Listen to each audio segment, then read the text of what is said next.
Masaganang buhay. Ako po si Merlyson. Samahan niyo ko sa isang oras na kwentuhan tungkol sa pagtatanim ng iba't ibang uri ng halaman. Hatid ko po sa inyo ang do-it-yourself tips at ibang sekreto mula sa magsasaka para sa mga magsasaka. Nakatutok kayo sa Signal TV Channel 1. Live din po tayong napapakinggan at napapanood sa RPTV, YouTube at Facebook.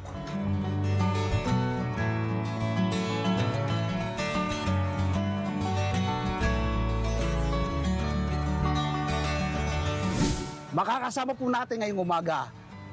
Tiyak po ma-inspire kayo. Isa pong babae. Ano? Si Ma'am Jo Osorio, owner ng Brent's Garden. Dito po yan, sa Lower Bicutan, Taguig. Pusod po ng Taguig, pero napakarami pong tanim na halaman. Ma'am Jo, kumusta po kayo? Ano pong pinagkakabalan po ninyo ngayon? Mabuti naman po. Yes. Actually, sir, ang work ko po talaga sa salon. Yes po. Kaya naman po, nagkaroon po ako ng garden na to. Kasi dahil po kay Brent. Yes, okay. Gusto ko kasing mabigyan siya ng work. Kasi lagi niya sinasabi, Mami, Yes. I want to have my own money. Parang Wow! gano'n, Opo, oo. Si Brent po ay parang may autism special po child niya. po siya. Opo, Yes, may opo. autism. Pero nakakatulong po siya, gusto niya mag-garden. Yes. Alright. Kailan tagsimula ito, Ma'am Jo? After po ng pandemic. After pandemic, doon kayo magsimula, alright? Simula. Okay. Kung makikita niyo, sir, dati, hydroponics ako eh. Yes. Kaya lang, nung bumagyo, nasira po yung greenhouse Greenhouse, namin ni Brent. alright. Oo. Naging na po Conventional siya. na. Soil na So, lang. nasa lupa na. Ako personally, ma'am, mas gusto ko po yung conventional. Naniniwala po ko mas healthy siya. Gano'n po kalawak itong ating garden? Nasa rooftop po tayo, Ma'am Jo. Siguro po mga 150 to 200 square 1 meter. square meter. Wow! Ang dami mo nang pwedeng itanim dito, Ma'am Jo. Bakit po paghahalaman ang naisipan yung libangan, Ma'am Jo? Para na rin po, unang-una po, sir, para sa family. Family Yes. use lang po talaga. Yes. And then, nung nagre-reels po ako, nung ina-upload ko po siya, ang dami pong nagme-message sa akin. Wow! Ano po, Na-inspire sila. po Yes, daw yes, sila ma'am, sa po. mga natatanim ko. Ay, buti ka pa, Jo, ganun, green thumb ka. Wow! Pero actually, sir, para sa akin, wala po yung green thumb. Yes po, tama po. Kasi ang naano ko lang po, parang natuto po ako sa yung mga binubuse ko, yung mga upload nyo, Wow! yung mga suggestion, yung mga fertilizer. Yes, oo. So parang, para sa akin, na-educate po yung pag-garden. Yes. Tapos po, ano pong ginagawa ninyo sa mga naharvest po ninyo dito? Ma'am Jo, alam ko, sobra-sobra sa inyong pangangailangan. Naku, hindi po sobra, matatakaw po sila. Talaga na. Sakto. Kasi nandiyan po yung mami ko. Yes po. Tapos kami, ilan din po kami sa family, 6 po kami. Yes, aha. Kasi yung mga harvest namin, lalo na po yung okra, Opo. kinakain po namin siya ng fresh. Oh! Opo. Wow! Kasi sabi sa internet, yung fresh okra daw po, Anti-diabetes. nakakapagpabata. Yes, saka anti-diabetes yan, ma'am. Opo, opo. Kaya batang-bata si Ma'am Jo, no? So, isa po sa sikreto Opo. ni Ma'am Jo, eat more okra. Kaya batang-bata Yes, po ang totoo itsura. po yun. Kita niyo po, no?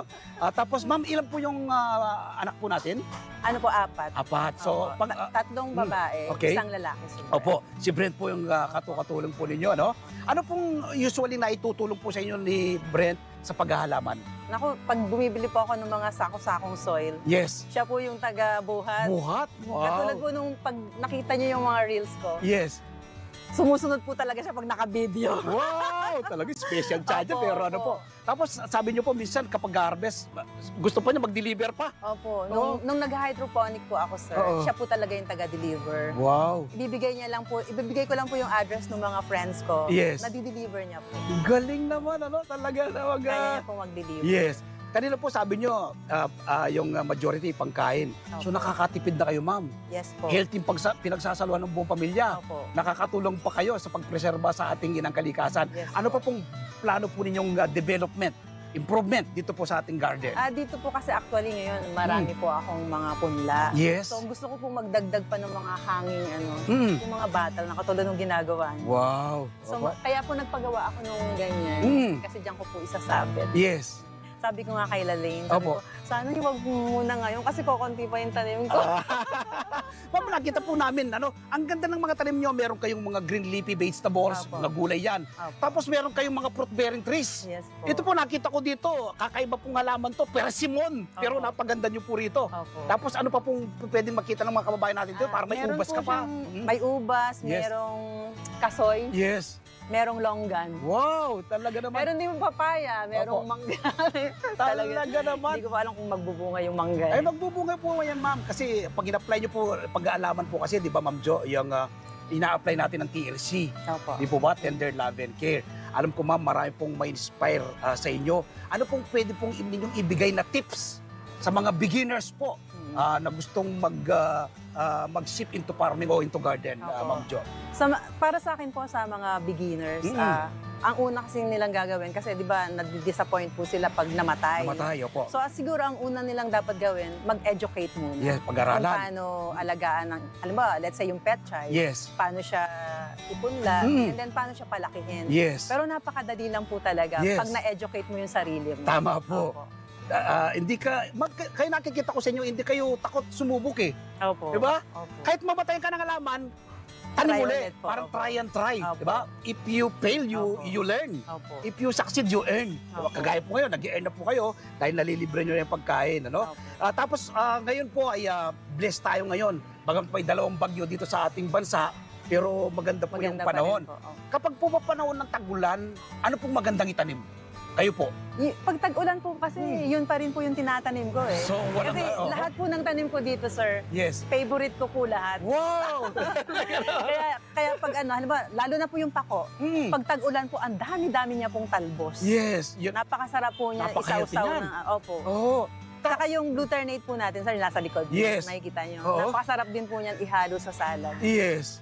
Tapos yung kalamansi po ninyo, ano? Opo, marami. Ito, meron pong nakatimpla ngayon si Ma'am Jo ng kalamansi juice, ano?